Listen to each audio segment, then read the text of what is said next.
Hey everyone, good morning. We're going to be talking a little bit about artificial intelligence, AI, how it can potentially save the world or destroy it. And so first, I want to get a definition on the record. What is a good working definition of AI? I don't think anyone really agrees on what AI is. So I'll just say that often AI is that sort of machine intelligence, and usually points to the part that we haven't figured out yet. And we use the word machine learning to describe kind of the way that we teach machines to be smarter. Let me just describe it. So there's algorithms, which are basically rules and mathematical formulae that we use to automate things. And the difference between traditional algorithms and programming and what we call machine learning is an algorithm that you throw data at that then learns something. And so instead of telling it step by step what to do, you say, send a bunch of pictures of cats and dogs, and then you train it to identify what's a cat and what's a dog. And you can train it to sort of understand. It feels kind of like what we think of as intuition or image recognition.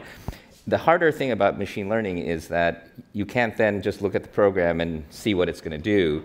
You sort of have to interrogate it to understand what it's going to do. And it doesn't do necessarily what you programmed it to do. It does what it's learned from the data.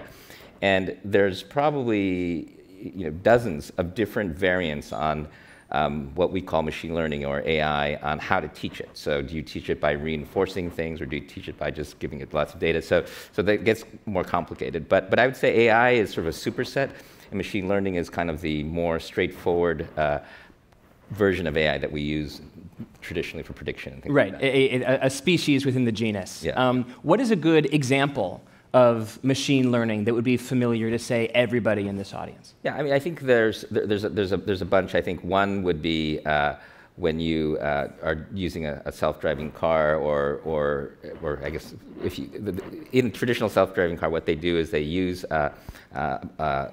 computer vision to try to figure out what is a human, what are the lines in the road, and that's a traditional machine learning. Right now we have predictive policing is being deployed, where it takes a bunch of criminal records and data from the street, and what it does is it tells police where there's likely to be crime. And we might talk about more of this later because it's somewhat problematic. Even the things like Netflix telling you what you might want to see, that's more of like a collaborative filtering, but it's making a model of what it thinks you're like, and then it predicts things. So the way that you teach AI, I think, is really atypical. And that atypicality suggests that there's something wrong with the way that AI is often taught or often researched or often applied throughout the world. How would you diagnose that problem? What's wrong with the way that most people think about AI? So I wouldn't necessarily say it's wrong. I think that AI has been traditionally an engineering discipline and a computer science discipline. So it was a bunch of people trying to figure out if you're trying to do this, what would you do to get the best results? But as we deploy them into society, we realize that just by making a piece more efficient, you have to first ask the question, wait, how does this affect the rest of the system? Why are we asking it to do that? And are we missing anything, right? But the computer scientists traditionally haven't interfaced that much with the social scientists or the lawyers or the philosophers. And what's happening is that we're starting, I kind of imagine like we're putting jetpacks on everybody in society, and we're about to turn them on. And the AI doesn't necessarily make you wiser, it just makes you more powerful. And so I think we're at the phase of AI machine learning where the social scientists have to understand what's about to happen, and the engineers need to understand what the system is that we're plugging this stuff into, because what's going to happen, I worry that once we turn these boosters on, they're already on, we're going to start careening down a path with really very little understanding of where we're going or any ability to control it. And we're starting to see that. All the stuff that we see right now, like with the veracity of news, I mean, that's a lot of this is just machines running amok in a system that's not ready for it. Yeah, well, you said something really interesting, which is that there's a sort of difference of philosophy between people who are maybe the humanities types and the kind of people who tend to work on AI. What is that difference? So I want to be careful that it's not a categorical description, but I think that computer science tends to attract people who like to think in algorithms, and there are people who live their life like life is kind of an algorithm. They're optimizing for, this is what's going to make me happy, exactly how many hours do I need to have in a relationship in order for it to be successful, and they kind of reduce their life to an algorithm, and they tend to be very good at writing algorithms. And there are other people who are really bad at math, and they're kind of like intuition-oriented and very social. I think they end up in the humanities. I'm stereotyping, obviously. But you do see that. I think that a lot of Silicon Valley was a reaction to the somewhat ageist, somewhat sort of impatient to the socially awkward folks that the stodgy old East Coast institutions had. MIT, I think, was a little enclave of neuroatypical people. But in general, on the East Coast, they weren't welcome. And I think Silicon Valley kind of became this place, and actually Neurotribes by Steve Silverman sort of documents the sort of statistical higher prevalence of Asperger's and autism in Silicon Valley, because I think that Silicon Valley kind of sort of not worship, but they enjoyed their awkwardness and their sort of algorithmic thinking. And so I think that we have two cultures sort of happening. So one part of the world that thinks of the world as kind of a scalar function, sort of an algorithmic game that can be won. And there's a bunch of other people who believe that, no, you can't reduce the world to a formula. It turns out that the combination of the modern capitalist system, which rewards efficiency and productivity and prediction, has given that community a lot of power and influence. But they're generally good people. And so I think they're now in the process of trying to figure out, okay, now we've got all this power. But clearly, we're now starting to bump up into things. We're getting dragged in front of Congress. All these things are happening. How do we make this thing that we built actually fit into this other part of? So I think that right now there's this coming together that's happening. And so the teaching is really, in my class, I have philosophers and lawyers and people from the Harvard Kennedy School working with the machine learning kids and things like that, and trying to, because the first is a cultural understanding and appreciation for each other. I think it's actually really, really useful to think about sort of the social dynamics that underpin the schism between sort of humanities people, a lot of whom, frankly, are clustered in the media, and the tech people, the people who think about the world as a bunch of algorithms, especially now at this time when I think when there's so much criticism of tech, much of it coming from the media. I think about my relationship with my best friend. I met him the day before kindergarten. He is an entrepreneur. He's a computer scientist. He's living in Senegal right now doing a mobile money startup. Just incredible guy, but also unbelievably algorithmic in his thinking. Meanwhile, like, I was an actor when I was a kid. Like, musicals were all I listened to or did before the age of like 14, and I read novels, like, anathema to him. So when we talk, sometimes he'll ask questions like, what's the purpose of small talk?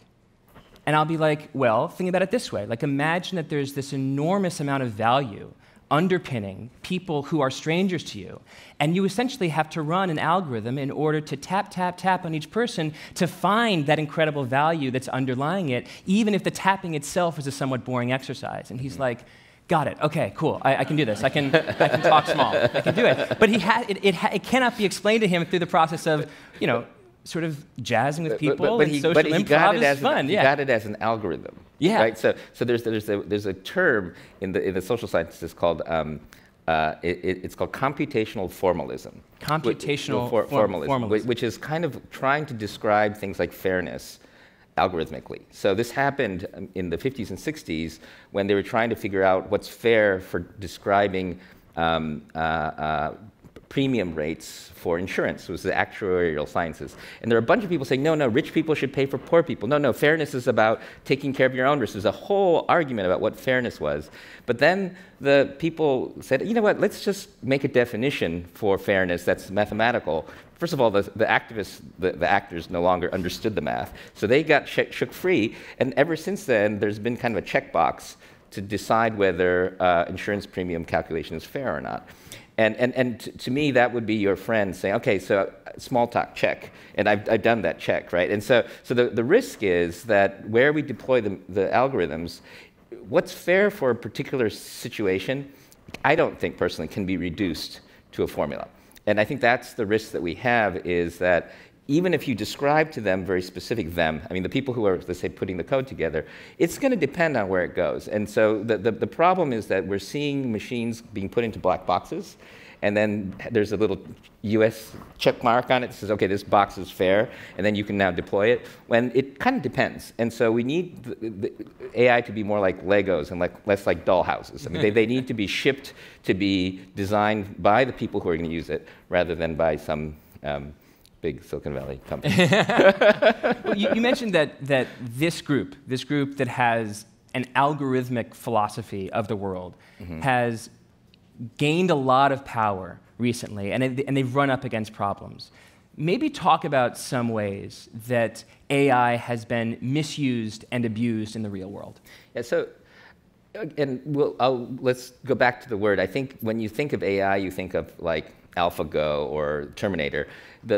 I want to talk a little bit about like just plain old spreadsheets and formulae being used, but you could easily see this becoming AI, which is, in the criminal justice system now, we are using algorithms for bail, sentencing, and probation. And they're being delivered by companies that are making these jurisdictions sign confidentiality agreements, so that if somebody wants to contest their probation because there was an error, the algorithm and the data are inadmissible in court because they're trade secrets. And it's starting to push on some of the basic fairness about due process, but also what it's doing is it's taking underlying, so for predictive policing, for example. So it takes criminal records, it takes the prevalence of crime in a certain area, and it sends police there. But the crime rate actually is determined by arrest rates, which is determined by how many police are there. Like if you have a place, a white, rich neighborhood where everybody's doing drugs, but no police ever go, there's crime, but there are no arrests, right? So what predictive policing does is it takes over police places and sends more police there. And then when somebody goes to prison, they have a higher recidivism rate, likelihood of committing a former crime, because they come from that neighborhood, because there's so many police there. So what happens is that machines are considered accurate because their predictive ability is really high, but it could be, and quite likely, that the accuracy is sort of increased by the fact that they're sending more police there. So one of the key problems is that a lot of machines are being used for prediction, so predictive policing and recidivism, when in fact, I think it should, and what it's doing, it's being pointed at the population, so the poor people. And so what happens is it takes power, sort of fundamentally, from the poor people and gives it to the authorities, right? That's kind of the way that the power flow. What we should do, and we can do, is we can use machines to reflect back and say, okay, how did the judge's decisions affect crime rates in the long run? How did the prosecutor's decisions affect these things? How do conditions of release like GPS ankle bracelets and drug tests, that may increase a certain kind of response, but how did that affect society? How did that affect learning outcomes? And feed that back. And so we're pointing it right now at the vulnerable, but I think we should point it and to reflect back at our policymakers, and that hasn't really happened. That's so interesting. So is it an improper summary of that, to say that sometimes we use this technology to amplify human biases, but instead we should use the technology to illuminate human biases, to show us that the bias exists, so that we can fix it at the level of the policymaker, the decision maker, and then we can apply, whether it's machine learning or an algorithm, we can apply those tools to improve society based on a better hypothesis of how to improve society. That's right, and I think communication is tremendously important. There's a story that I haven't written, and it's not fully fleshed, but just to give you a short version. So the Boston school system gave an award to MIT researchers to come up with an algorithm for bus routing. And they announced it, and then a bunch of parents got upset because it screwed up their routing, where they had to drop kids off at 7 and then pick them up at like 1. So they protested, and they blamed the algorithm. The ACLU and I wrote a thing, don't blame the algorithm, it's the mayor's fault, because he set the optimization, and then the parents won, it was overturned, it was reverted. Then the researchers came to visit, and they said, no, you got it all wrong. We interviewed all of these disadvantaged families, and this actually helps them. And the parents, if you look at the pictures, are white, privileged parents, and all of the poor people aren't in the pictures. And so, but the privileged parents didn't know that it was helping the disadvantaged parents, and the disadvantaged parents didn't know to go to protest. And so what was really interesting about this particular problem was there were no bad people, as far as I can tell. I'm still looking into it. So the privileged people just got a crappy bus schedule. They're going to go protest. The poor people didn't know about the protests or didn't know to protest. And everybody did, the algorithm even worked, right? And so what we need to figure out is how do we get a social system so that we're all around the table understanding what the algorithm does, trying to discuss, and it could be that some of the privileged parents are like, no way, I'm not getting a crappy bus route just to help a couple of poor people. That might be the outcome, but that should be the conversation, not everybody doing the right thing and then it just failing. But it goes to the first point that you made, which is that algorithms, machine learning, AI is the kingdom that includes all of these little sub-kingdoms. You know, they can answer specific questions, but they can't solve for politics. They can't solve for selfishness or for self-interest. Like, these are human problems that exist at a place that, like, this technology just can't touch or fix. Well, it amplifies all of that, right? So basically what you have to think of is just, we have a system. I mean, corporations are already kind of out of control, right? I mean, both in good and bad ways, right?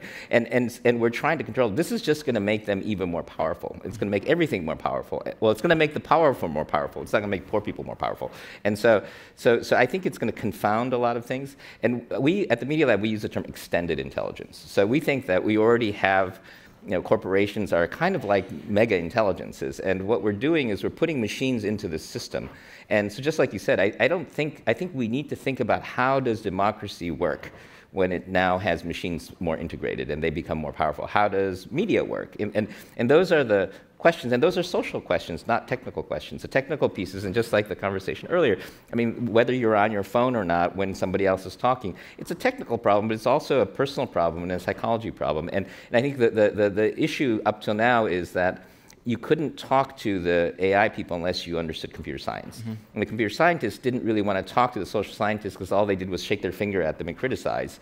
And I think the idea of getting together and building something together and fixing problems together, that's really important. And I think one of the things that I would criticize about scholarship is that a lot of it is all about criticism. So they don't get. That's a tough case to make. Yeah, criticizing scholarship. I see the irony there. But so a lot of what we're trying to do, generally at MIT, is about minds and hands. That's sort of the point.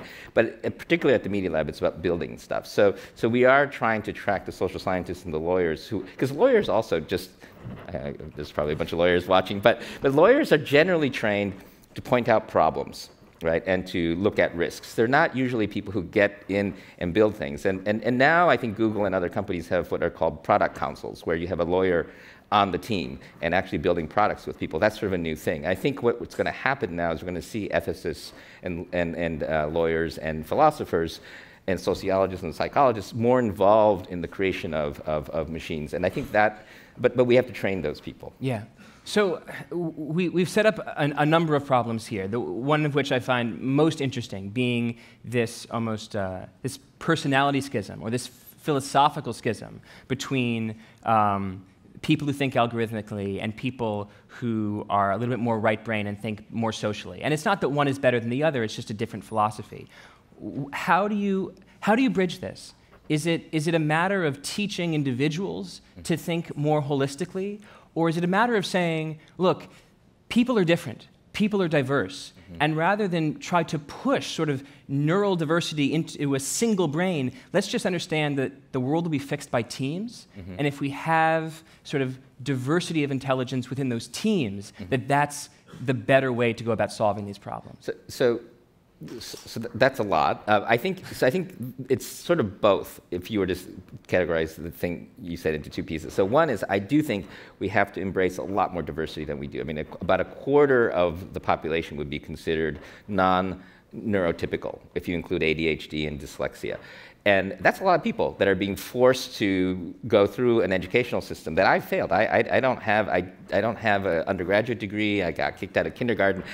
I couldn't make my way through the system. I got lucky, right? And so one is about bringing those people into this and embracing diversity. Having said that, one of the other things that happens in academia and in business is you get pigeonholed as a media person. I'm a media person. I don't do math. And then a computer scientist, like, I don't do that stuff. I think everybody needs to be a little broader than they are. And I think that computer scientists have to understand a little bit of law and a little bit of social sciences. So I do think that that's important. And I don't think that anybody should be a lawmaker unless they understand something about computers. I remember when I was fighting Lindsey Graham way back when he was running this copyright thing, and we were talking about the internet, and he shook his finger. The lawless days of the internet are over, And I'm like, do you use the internet? He goes, no, but my secretary does, And those sorts of people shouldn't be allowed because they don't have. They were, that's when they were calling the internet a series of tubes. Remember that joke? Mm-hmm. And so I think you need to have at least a basic literacy of the other side to at least have a conversation. So team, yes, but we need a common level of understanding, and I think that also requires education, not to segment people so early. No. I think everybody needs to be a little bit broader than they are. Those are wise words to end on. So thank you very much, Joi. I appreciate it. Thank you.